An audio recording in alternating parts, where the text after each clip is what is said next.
senti la présence de Dieu. Quand la chorale d'Israël chantait, j'ai senti la présence de Dieu. Et l'intervention du papa me confirme la présence de Dieu. Je ne sais pas ce que je vais te prêcher encore ce matin. J'ai lutté ce matin avec mon message. Et enfin, le Saint-Esprit m'a convaincu. J'étais dans mon bureau quand je priais. Et le diacre Silas est rentré. Je ne pouvais pas sentir sa présence dans ma chambre. Et j'ai ouvert mes yeux par surprise. Lui aussi, il était étonné. Il demande, Pasteur, tu vas bien? Je vais bien. Il dit, tu vas bien? Je vais bien. Je suis en bonne santé. Mais je lui disais, j'étais dans l'autre dimension. Alléluia. Amen. Alléluia. Amen. Est-ce que quelqu'un peut comprendre quelque chose ce matin? Ce que le Seigneur m'a mis au cœur de te dire, c'est ça. Le pasteur a dévancé ce matin et te communique. Je voulais juste ajouter quelque chose. Ce qu'on t'a dit ce matin, c'est une parole de l'Éternel. Ce que je veux t'ajouter, l'obéissance à la voix de Dieu. Alléluia. Nous allons lire deux textes. Deux textes. C'est des textes un peu longs. Mais nous allons pousser certains versets seulement. Certains versets seulement. Oh, Dieu aime Cana. Dieu t'aime. Je sens sa présence. Dis à quelqu'un à côté de toi que le Seigneur est parmi nous. L'Éternel est ici. Il est ici. Il est ici. Alléluia. Amen. Elle est fière. Ah, il est là. Oui, elle le fait. Ça prouve qu'il nous aime. Ça prouve qu'il nous connaît. Ça prouve qu'il veut notre changement. Alléluia. Amen. Jérémie 35. Verset 1er au verset 8.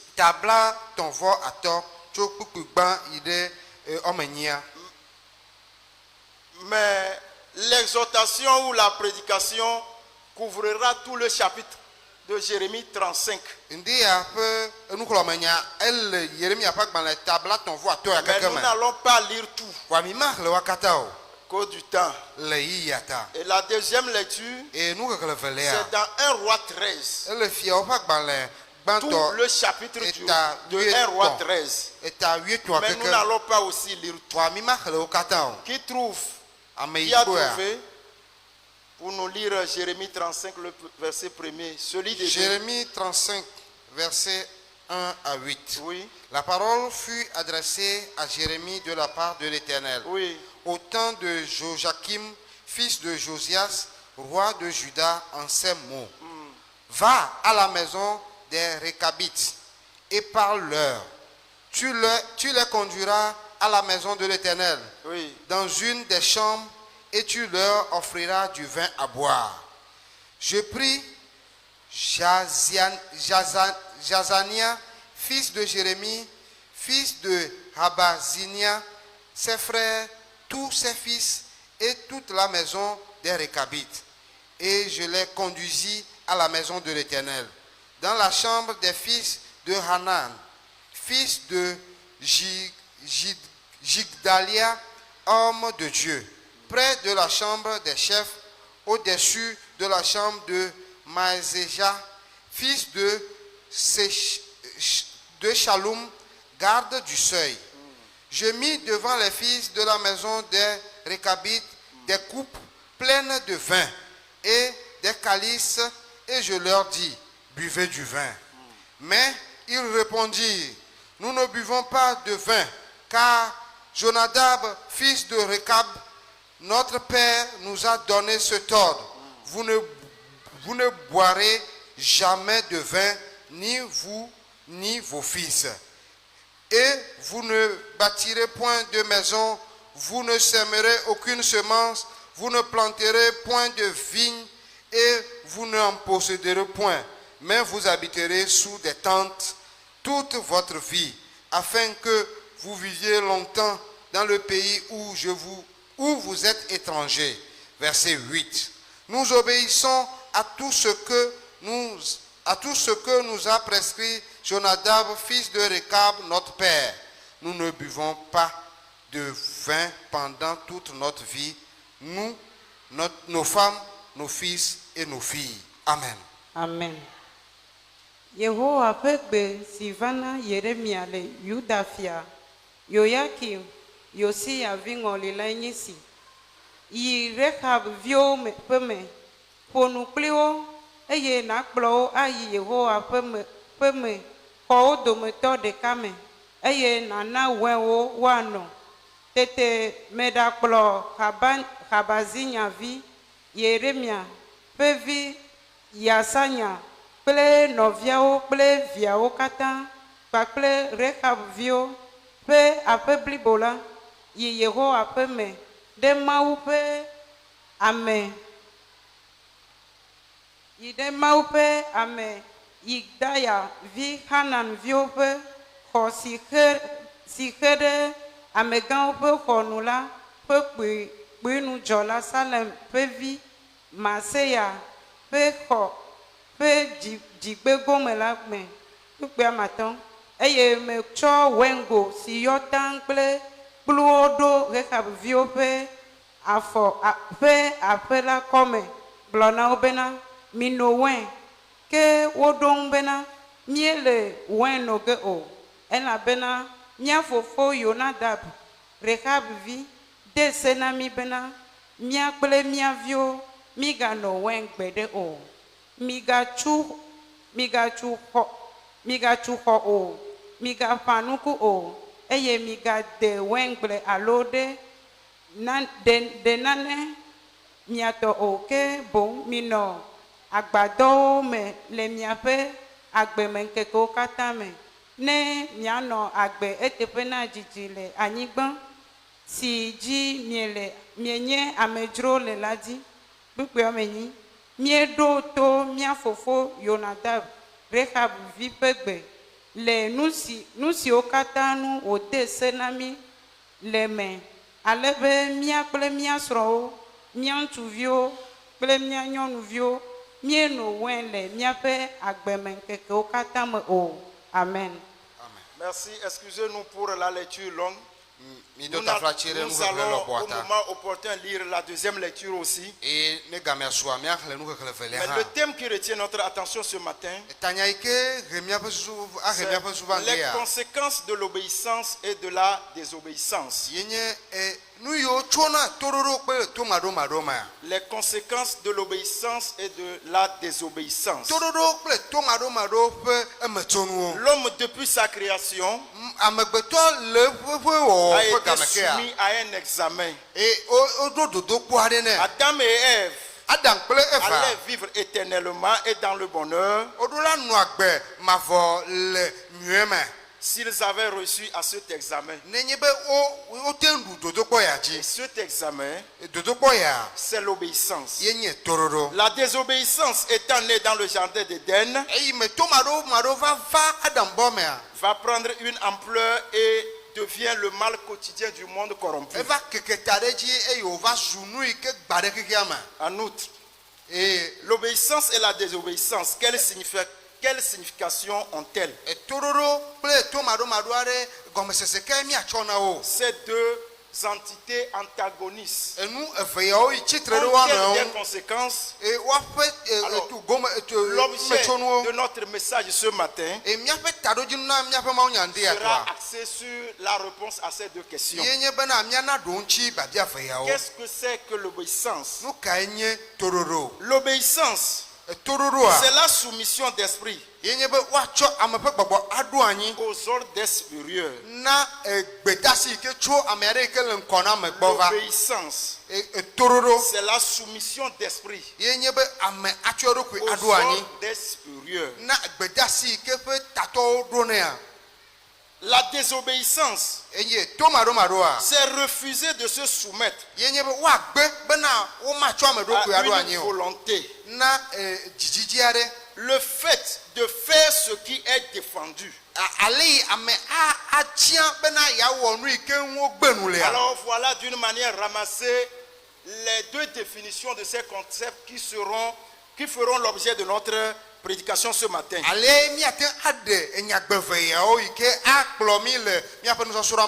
première lecture qui a été lue nous parle des récabites. Dans la lecture, vous avez appris parler du vin, mais je ne suis pas intéressé de parler du vin ce matin, mais je veux juste enlever quelque chose.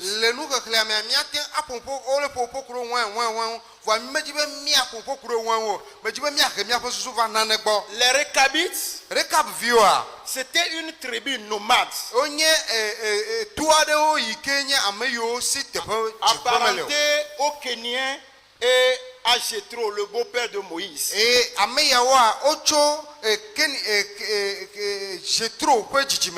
Oui. Leur ancêtre était Jonadab. Et Jonadab avait commandé à ses fils de plus de 200 ans auparavant de ne pas boire le vin, de ne pas vivre de façon sédentaire, de ne pas cultiver la terre. Alors ils devaient vivre comme des nomades en élevant du bétail. Alors suite à cette ordonnance,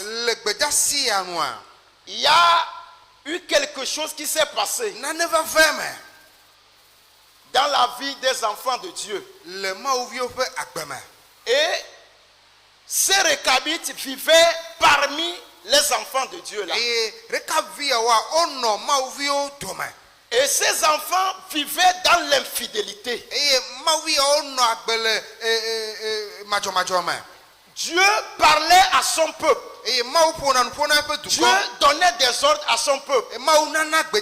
Dieu donnait des directives à son peuple. Et Jonadab, l'ancêtre des récabites, aussi avait donné des ordres à ses descendants. Il a dit, vous les récabites, tous ceux qui descendent de cette lignée de récabites, vous n'allez jamais boire du vin. Vous n'allez jamais vous faire des maisons. Vous n'allez jamais cultiver la terre. Et ce que je vous dis comme ordre, vous allez vous déplacer comme des nomades. Et votre activité est d'élever du bétail. Au même moment que Jonadab avait donné cette recommandation à sa descendance, la Bible dit la durée de cette recommandation faisait déjà plus de 200 ans. Et les récabites avaient choisi d'observer à la lettre ce que leur ancêtre Jonadab les a recommandé. Au même moment, Dieu dit, j'ai envoyé mes prophètes, j'ai envoyé mes messagers, j'ai envoyé des gens vers ce peuple. Et au même moment, c'était Jérémie qui devait parler au peuple. Il a dit à Jérémie, je voudrais faire une comparaison. Je veux que vous sachiez quelque chose. Va vers les récabites. Va vers les récabites. Invoque-les. Recommande-les de venir vers toi. Et Jérémie est allé. La Bible dit, quand Jérémie est allé, il les a tous conviés Et il les a amenés dans la chambre, là où on devrait aussi prier.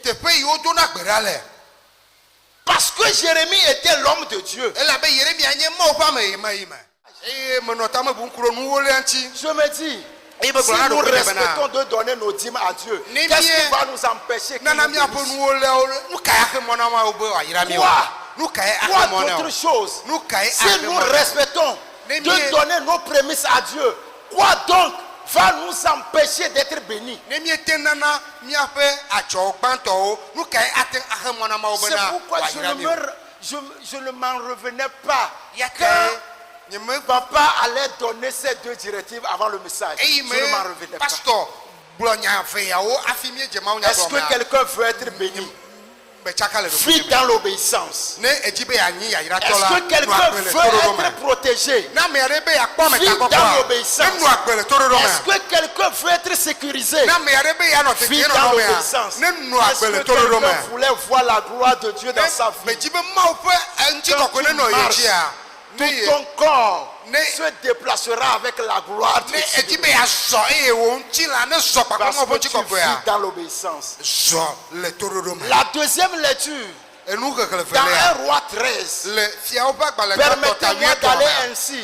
Vous allez lire 1 Roi 13, du premier verset jusqu'à le dernier verset du chapitre.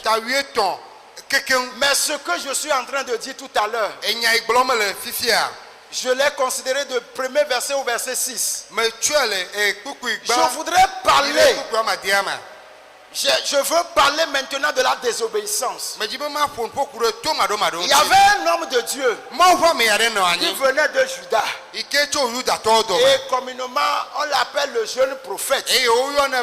Vous connaissez bien son histoire. La Bible dit, Dieu l'avait suscité. Dieu l'avait suscité d'aller à Bethel. Au moment où Jéroboam était en train de faire des sacrilèges. Puisque le jeune prophète vivait dans l'obéissance, il avait la présence de Dieu. La puissance de Dieu était avec lui. Et Dieu l'a suscité. Il dit, va, parle contre l'autel. Et il a couru rapidement. Il est allé. Comme Dieu était avec lui, comme il obéissait à Dieu, la gloire de Dieu était avec lui. La puissance de Dieu était avec lui. Il est allé. Il a regardé l'autel. Il dit, toi hôtel, hôtel. Toi hôtel, hôtel. Dans un instant, on sacrifiera sur toi tes prophètes. Et les ossements humains seront brûlés sur toi. La cendre qui est au-dessus, Dieu fendra l'autel. Et la cendre sera répandue. Il parlait sous l'onction. Il parlait sous la puissance. Et il dit, c'est ainsi ce signe, ce qui prouvera que je parle de la part de Dieu. L'autel se fendra. Et on dit le roi qui était là, il s'est senti menacé. Il dit, qui est-il? Cet enfant, qui est-il? Il a montré sa main. Saisissez-le.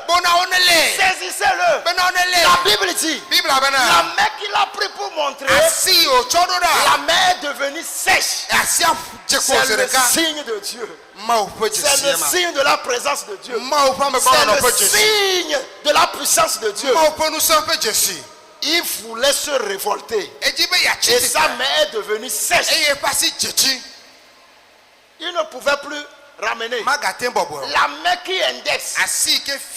Quand tu vis dans l'obéissance, la main qui t'indexe à mal sera sèche.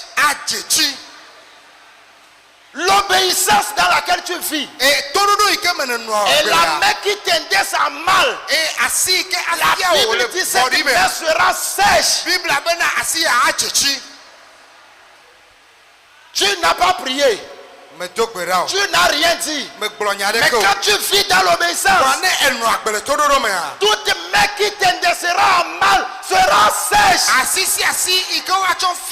Voilà ce que l'obéissance donne. Et il a dit, j'ai constaté que ton Dieu est puissant plus que moi. Pardon, implore ton Dieu là. Ma mère revienne. Et le jeune prophète, il a imploré Dieu. Et sa mère est revenue. Maintenant, toi, jeune prophète, l'obéissance.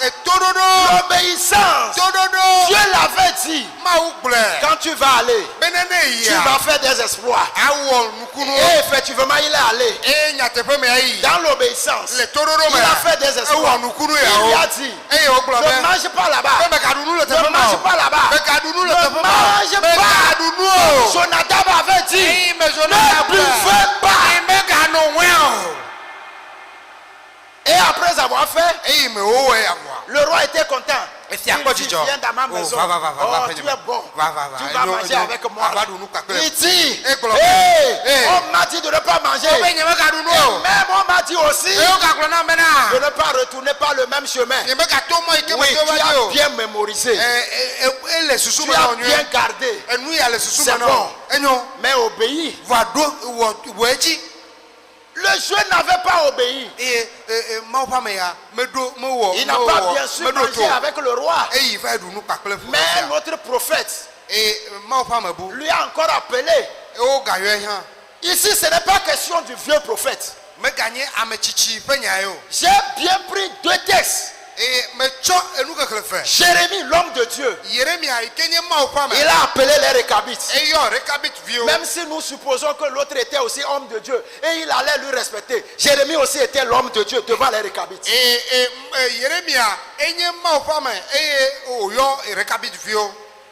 C'est 2 tests qui se riment. 2 hommes, 2 hommes. Homme de Dieu. Jérémie a dit aux Récabites, ils ont refusé.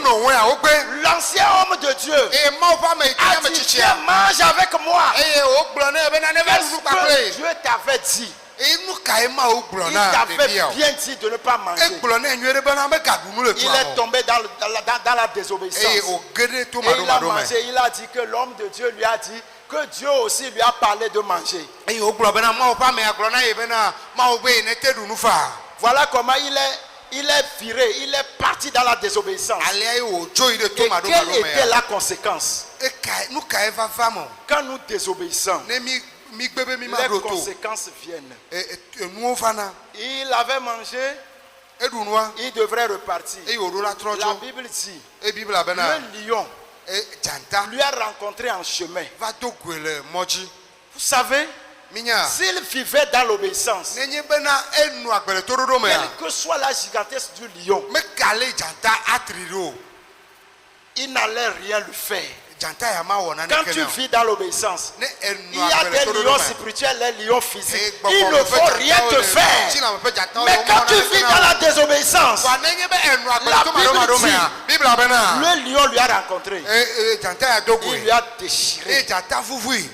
Et le lion a jeté son corps par terre. Et le lion s'est assis à côté de lui. Et tous ceux qui passaient regardaient et secouaient la tête.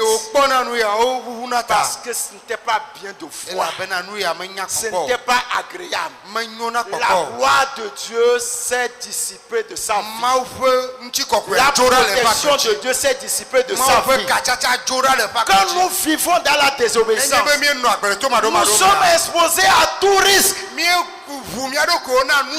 lions peuvent facilement nous déchirer. La gloire de Dieu ne sera plus dans notre vie. La protection de Dieu ne sera plus dans notre vie. Et nous allons vivre dans la honte. Adam avait fui devant l'Éternel. Parce qu'il est descendu dans la désobéissance. Et il avait honte de la présence de Dieu. Aujourd'hui, il y a certaines qui ont peur de venir à l'église. Tout simplement parce qu'ils sont tombés dans le péché. Et la honte, l'opprobre les court. Et ils fuient devant l'Éternel. Il y a d'autres. Ils sont rentrés dans le péché de telle manière que leur cœur est devenu insensible. Ils viennent, ils restent. Quand on parle, ça ne leur dit rien. Mon frère, ma soeur, la bonne nouvelle pour toi ce matin, c'est que quand tu vis dans l'obéissance, Dieu va te protéger. Tu ne marcheras pas dans la honte. Tu ne seras pas dans l'insécurité. La gloire de Dieu marchera avec toi. Et tu triompheras.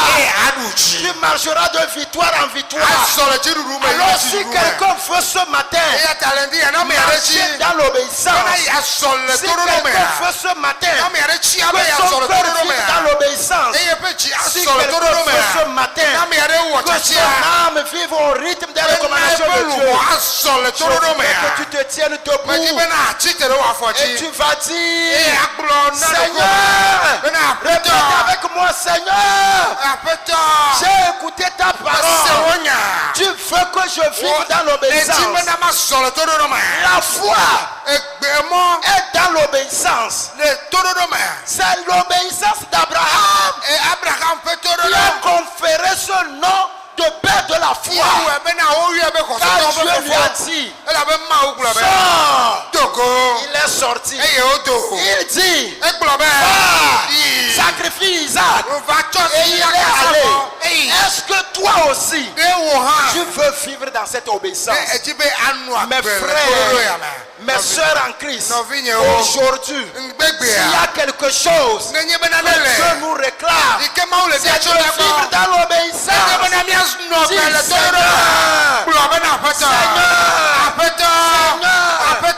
veux vivre dans l'obéissance. Je veux vivre dans l'obéissance. Je veux vivre dans l'obéissance. Prie. Jusqu'à ce que ton cœur reçoive cette parole. Oui, je veux vivre dans l'obéissance. Je veux vivre dans l'obéissance. Parle. Ce qu'on confesse finit pas se produire dans nos vies. C'est pourquoi confesse: Seigneur, je veux vivre dans l'obéissance. Je veux vivre dans l'obéissance. Je veux vivre dans l'obéissance. Je veux vivre dans l'obéissance. Je veux vivre dans l'obéissance. Je veux vivre dans l'obéissance. Je veux vivre dans l'obéissance. Prie. Jusqu'à ce que ton cœur ne ressente la nécessité de cette chose. Je veux vivre dans l'obéissance. Non. On ne nous a pas appelés au désordre. On ne nous a pas appelés à la désobéissance. Non, Seigneur, je veux cerner mon cœur dans l'obéissance. Je veux cerner mon cœur dans l'obéissance. Je veux vivre au rythme de tes recommandations. Je veux vivre au rythme de tes ordonnances. Je veux vivre dans l'obéissance. Regarde les biens fondés de l'obéissance. Les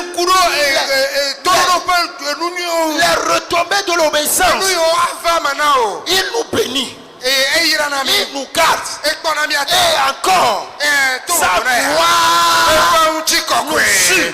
Est-ce que tu veux avoir cette gloire? Est-ce que tu veux être dans cette sécurité? Est-ce que tu veux être dans cette protection? Est-ce que tu veux que les lions qui te racontent soient déçus? Est-ce que tu veux que les mains qui t'intéresseront à mal soient sèches? Alors tu vas dire à ton cœur: mon cœur vit dans l'obéissance. Vit dans l'obéissance. d'obéissance. Qu'est-ce que Dieu nous a dit? Qu'est-ce que Dieu nous a dit? Et que faisons-nous? Que faisons-nous? Qu'est-ce qu'il nous a dit? Que faisons-nous? Qu'il nous fasse grâce ce matin. Le Saint-Esprit est parmi nous. Si tu veux, il va te changer à une nouvelle personne. Et tu vas vivre la vie d'obéissance. Et les conséquences vont te suivre. Dans cette unité, je vais donner le micro encore à notre papa. Il va implorer cette grâce. Il va implorer encore cette grâce. Ne t'assois pas, ne t'assois pas. Reste toujours debout. Prions le Seigneur. Père, ce matin, nous voulons te dire merci. Merci parce que nous avons senti ta présence parmi nous. Merci parce que tu nous as parlé. Merci parce que tu nous as repris. Et merci parce que tu nous as conseillé. Que ton nom soit béni. Que ton nom soit loué. Que tu prennes contrôle de notre vie. Que tu prennes contrôle de nos activités, Seigneur. Papa, je te dis merci pour la vie de ton serviteur qui s'est laissé à ce que tu l'as utilisé pour ta gloire. Je te dis merci, Seigneur, pour ton peuple qui a écouté cette parole, dont certains mettront en pratique, dont certains sont touchés, dont certains feront votre face de leur comportement. Je te dis merci pour ta fidélité à leur égard. Merci pour ton soutien dans leur vie. Dans le nom de Jésus, on dit qui aime bien châtie bien, Seigneur. Alors je te prie ce matin, Seigneur, pour ton peuple que tu aimes, que tu voudrais qu'il revienne à toi dans l'obéissance, qu'il revienne à toi dans la soumission, qu'il revienne à toi, Seieur, en marchant en ta présence, qu'il revienne à toi, Seigneur, en observant, Papa, tes recommandations. Que ton nom soit loué et que ton nom soit glorifié. Au nom de Jésus. Amen. Amen. Amen. Acclamons le Seigneur.